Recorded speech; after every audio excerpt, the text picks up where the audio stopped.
नमस्कार दोस्तों, आज मैं पुनः राज व्यवस्था के अंतर्गत संविधान सभा के पार्ट 2 यानी दूसरे भाग की परिचर्चा के लिए आपके सामने उपस्थित हुआ हूँ। आपने मेरे पहले वीडियो को काफ़ी सराहा, काफ़ी पसंद किया, इसके लिए आप सभी का बहुत बहुत शुक्रिया।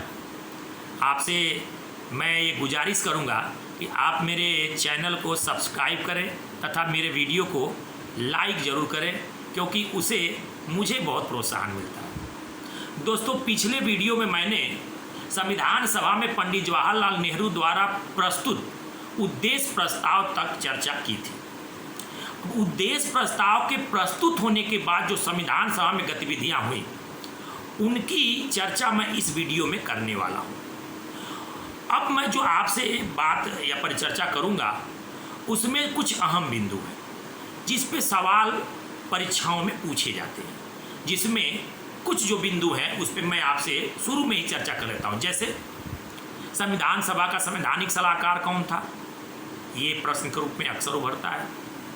संविधान सभा में प्रारूप समिति जो बनाई गई थी उसके अध्यक्ष कौन थे, प्रारूप समिति कब बनी थी, प्रारूप समिति में कुल कितने सदस्य थे, प्रारूप समिति ने संविधान का प्रारूप कब प्रस्तुत किया था, प्रारूप समिति द्वारा प्रस्तुत संविधान के प्रारूप पर संविधान सभा ने कुल कितने वाचन किए या यूँ कहे विचार विमर्श किए, या आप से ऐसे पूछा जा सकता है कि संविधान सभा ने अंतिम रूप से संविधान को कब अपनाया था, अर्थात संविधान को किस तिथि पर अधिनियमित और आत्मार्पित किया गया था।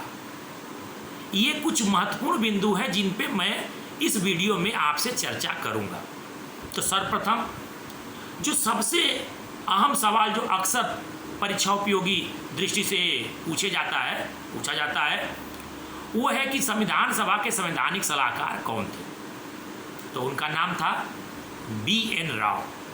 बी.एन. राव को संवैधानिक सलाहकार नियुक्त किया गया संविधान सभा का। अब बी.एन. राव की जो जिम्मेदारी थी वो ये थी कि संविधान सभा को समय समय पर अपना विधिक दृष्टिकोण बताते रहे, संविधान सभा के जो उद्देश्य थे उनको बार बार संविधान सभा से अवगत कराते रहे, और साथ में बी.एन. राव को ये जिम्मेदारी दी गई थी कि प्राथमिक तौर पे संविधान का एक प्रारूप बनाकर संविधान सभा के सामने प्रस्तुत करें। बी.एन. राव ने संविधान का एक संक्षिप्त प्रारूप बना के संविधान सभा के सामने प्रस्तुत किया।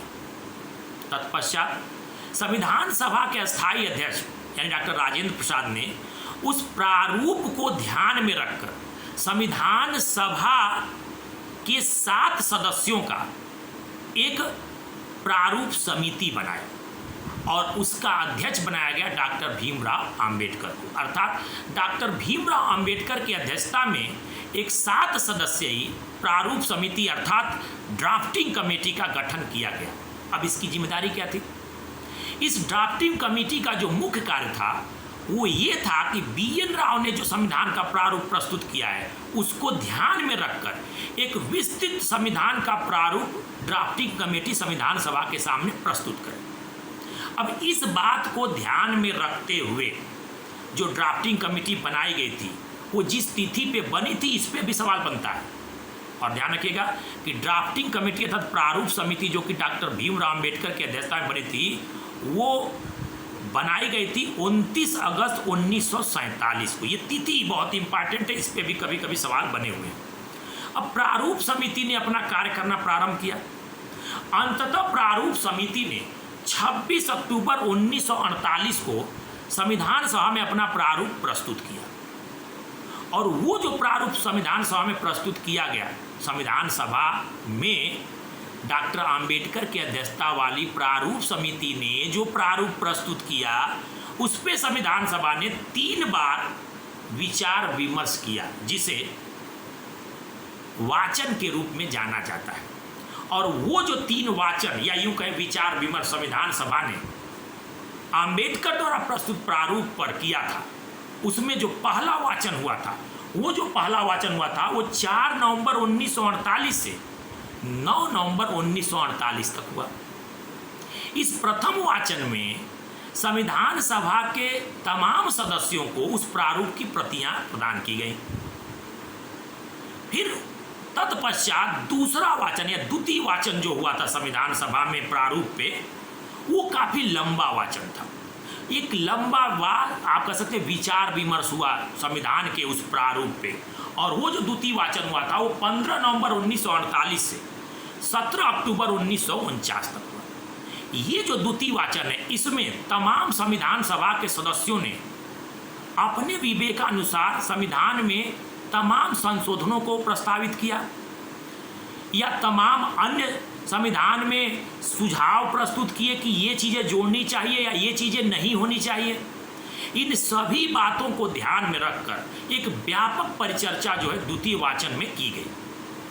अंततः द्वितीय वाचन के समापन के पश्चात जो तीसरा और अंतिम निर्णायक वाचन संविधान सभा में प्रारूप पे हुआ, यानी कि अंबेडकर द्वारा प्रस्तुत प्रारूप पे जो संविधान सभा ने तीसरा निर्णायक वाचन किया, वो 14 नवंबर 1949 से शुरू होकर 26 नवंबर 1949 तक चला, और अंततः इस संविधान सभा ने 26 नवंबर 1949 को इस संविधान को अधिनियमित आत्मार्पित कर लिया, अर्थात इसको अपनी स्वीकृति प्रदान कर दी। यानी 26 नवंबर 1949 वह तिथि है जिस दिन भारतीय संविधान बनकर तैयार हो गया, अर्थात जिसको अंतिम रूप से संविधान सभा ने अपनी स्वीकृति प्रदान कर दी। लेकिन संविधान 26 नवंबर को लागू नहीं हुआ। संविधान के लागू होने की तिथि 26 जनवरी 1950 है, लेकिन 26 नवंबर 1949 जो कि संविधान के बनने की तिथि थी, वो अपने आप में एक अहम तिथि थी। लिहाजा उस तिथि को भारतीय संवैधानिक व्यवस्था में विधि दिवस के रूप में मनाया जाता है। अब वर्तमान में उस तिथि को अर्थात 26 नवंबर को संविधान दिवस के रूप में भी मनाया जाता है।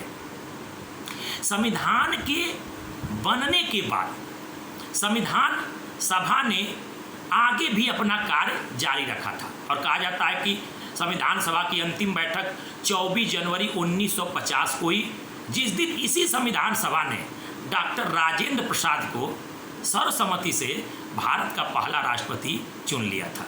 और इस प्रकार भारत में एक गणतंत्रात्मक व्यवस्था को अपनाया गया, एक ऐसी व्यवस्था जिसमें संविधान का सर्वोच्च ओहदा चुना जाता, और वो चुनाव का स्वरूप डॉक्टर राजेंद्र प्रसाद के रूप में देखने को मिला।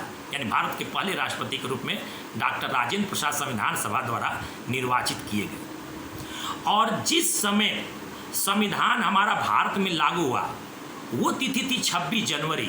लिहाजा चूंकि भारत एक गणतंत्र बना था, इसीलिए 26 जनवरी को गणतंत्र दिवस के रूप में मनाते हैं। एक चीज़ ध्यान देने वाली है, जिस पे भी सवाल बनते हैं कि भारतीय संविधान के लागू होने के समय, या यूं कहें भारत का जो मूल संविधान था उसमें कुल कितने प्रावधान थे, इस पे भी घुमा फिरा के सवाल पूछे जाते हैं।